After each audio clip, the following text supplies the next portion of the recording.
আসসালামু আলাইকুম, সবাই কেমন আছেন? আশা করি ভালো আছেন। আজকে আমি কাচ্চি রান্না করব। আর যারা যারা কাচ্চি রান্না করতে পারেন না তারা আজকে প্রপারভাবে কাচ্চি রান্না করতেছি, একটু শিখে নেবেন। আর এটা হচ্ছে স্যাফরনও কিনে নিয়ে আসছি। যে কাচ্চি রান্না করার জন্য যা যা লাগে আজকে সব কিছুই দেখাবো আপনাদেরকে। যারা প্রথম কাচ্চি রান্না করতেছেন বা আগে রান্না করেন, আর যারা রান্না করতে পারেন তারা তো পারেনই, তাদেরকে আমি একটু দেখাই দিতেছি কীভাবে রান্না করতে হবে। খাসির মাংসের ভিতরে আদা রসুন বাটা দিবেন, আর একটু লাল মরিচের গুঁড়া দিবেন, আর হচ্ছে আপনার লবণ, আর বাদামগুলা, কাজু বাদাম, পেস্তা বাদাম, সব ধরনের বাদামগুলা ব্লেন্ডার করে দিবেন বা পাটায় বেটে দিবেন। তারপরে হচ্ছে আপনার টমেটো সস আর গুঁড়া দুধ দিবেন। আমি একটু আস্তে আস্তে বলতেছি, কারণ মশলাগুলো সব আস্তে আস্তে দেওয়া হচ্ছে, তো সেই জন্য তত দ্রুত বলতে পারতেছি না। আর হচ্ছে আপনার কাচ্চির যে মশলাটা, কাচ্চির দোকানে যেয়ে বললেই হবে যে কাচ্চি রান্না করব, সেই মশলাগুলো আপনি ব্লেন্ডারে গুঁড়া করে নিতে পারবেন, অনেকে পাটায় গুঁড়া করে। তারপরে হচ্ছে আপনার পেঁয়াজ বেরেস্তা দিলাম, কাঁচামরিচ দিলাম। দেওয়ার পরে হচ্ছে আপনার এটা হচ্ছে আপনার গোলাপ জল বা যেটা বলে। তারপরে হচ্ছে এটা জিরার গুঁড়া দিয়ে ভালো করে মেখে নিতে হবে।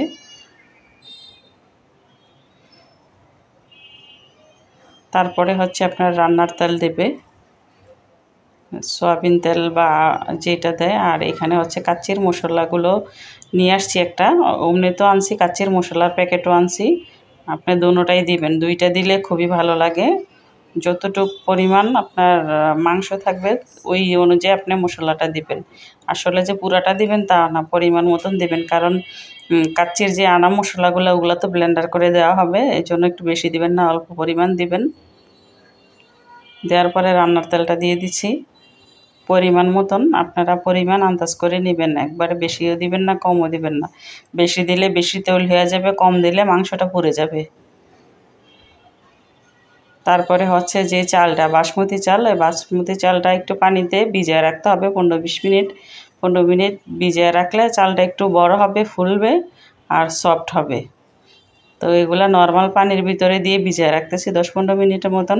ভিজিয়ে রাখার পরে এইখানে হচ্ছে আপনার গরম পানি ফুটায় ওইটার ভিতরে আপনার লবণ, তেল, তারপরে হচ্ছে কাচ্চির যে মশলাগুলো থাকে, প্যাকেট মশলাটা, ওই প্যাকেট মশলার এগুলো দিয়ে দিবেন। দিয়ে দেওয়ার পরে একটু ভালো করে নেড়ে চেড়ে পানিটা যখন বলকাবে পরিমাণ মতন লবণ দিয়ে দিবেন। লবণটা এখানে না দিলে চালটা পরিমাণ মতন লবণ হবে না, আর না লাগবে খাইতে। তারপরে হচ্ছে চালটা দিয়ে দিলাম।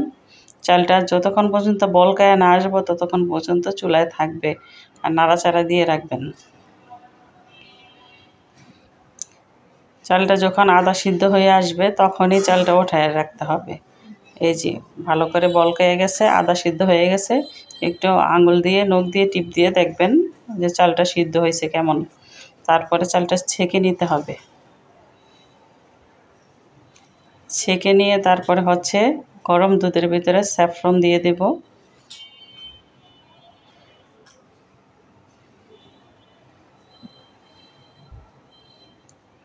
দেখেন গরম দুধের ভিতরে দিলে কালারটা চলে আসে, তবে তত একটা কালার আসে নাই, মনে হয় তেমন একটা ভালোভাবে কিনতে পারিনি। যাই হোক, যাই কিনেছি আলহামদুলিল্লাহ। তারপরে হচ্ছে আলুগুলা ভেজে তারপরে এক এক করে বসায় দিতে হবে।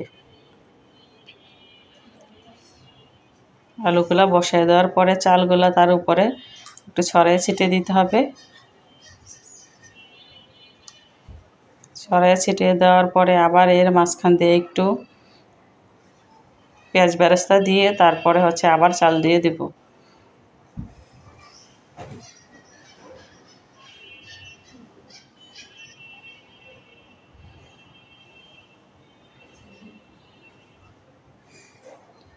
একবারে সবগুলা চাল দেওয়া হয়ে গেছে। তার উপরে পেঁয়াজ বেরেস্তা ছড়ায় দিয়ে তারপরে হচ্ছে আরও কিছু জিনিস দিতে হবে। যে জিনিসগুলো দিতেছি একটু মনোযোগ সহকারে দেখবেন।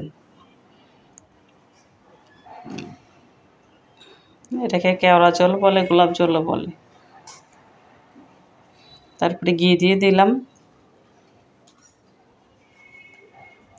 আর গরম দুধ দিয়ে দিলাম, পানির বদলে একটু পানিও দেওয়া যাবে না, যতটুকু পরিমাণ পানি দিতে হবে পুরোটাই হচ্ছে দুধ দিতে হবে। দুধটা দিয়ে দিলে টেস্টটা খুব ভালো পাওয়া যায়। আর একটু রান্নার তেল অল্প একটু উপরে দিয়ে দিছি, ঘি দেওয়া দিলাম। আর স্যাফরনের যে পানিগুলা গোলাপ দুধের ভিতরে স্যাফরনের যে জলটা, আসলে স্যাফরনটা তেমন একটা ভালো করে নেই, এটা তো ভাবছিলাম অনেক কালার হবে, হয় নাই। যাই হোক আলহামদুলিল্লাহ, রিজিকে যা ছিল তাই হইল।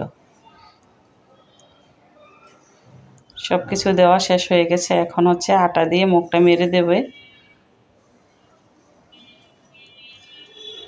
আটা বসানো হয়ে গেছে চারোদিকে, দিয়ে এখন মুখটা লাগিয়ে দিবে।